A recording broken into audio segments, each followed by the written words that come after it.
এইটা আমি বানিয়েছি তড়কার ডাল, যেখানে গোটা মুগ আর ছোলার ডাল সেদ্ধ করে রেখেছি। কড়াইয়ে পেঁয়াজ ফোড়ন দিয়ে এটাকে নাড়াচাড়া করছি। আর বেটে রেখেছিলাম রসুন আদা টমেটো পেস্ট, সেটা অ্যাড করে নাড়াচাড়া করে এর মধ্যে আমি দিয়ে দেব নুন হলুদ চিনি নর্মাল মশলা। আবার কিছুক্ষণ নাড়াচাড়া করে অ্যাড করব জিরে গুঁড়ো আর ধনে গুঁড়ো। একটু ভাজতে হবে মশলাটা। দেখুন ভাজা ভাজা হয়ে গেছে, আমি জিরে আর ধনে গুঁড়ো অ্যাড করে দিয়েছি। এবার এটাকে কিছুক্ষণ নাড়াচাড়া করে ডালটা আমি অ্যাড করে দেবো। ডালটা অ্যাড করে দিলাম। ডালটা খুব বেশি গলবে না, খুব আবার শক্ত শক্তও থাকবে না, এরমভাবে সেদ্ধ করতে হবে। আর একটু মাখা মাখা হবে, খুব বেশি ঝোল ঝোল হবে না।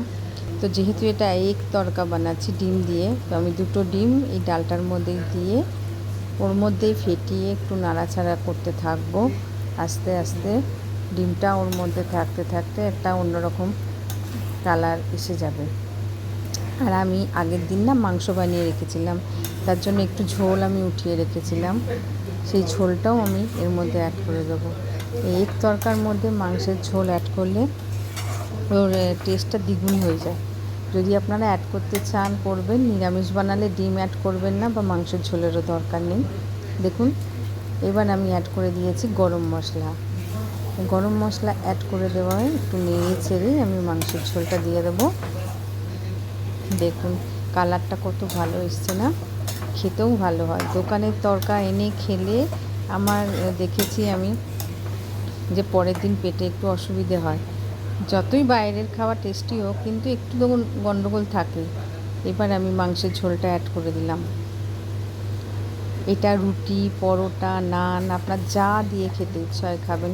ভাত দিয়েও ভালো লাগে। আমি ভাতের বেশি, আমার ভাত ফেভারিট রুটি পরোটার থেকে, তো আমি তো ভাত দিয়েই খাবো। দেখে নিন এবার, দেখুন কালারটা কী এসছে। এখন আমি টেস্ট করে নিই, তবে ভালো হবে। তড়কা রেডি, দেখতেই পাচ্ছেন কড়াইয়ের মধ্যে।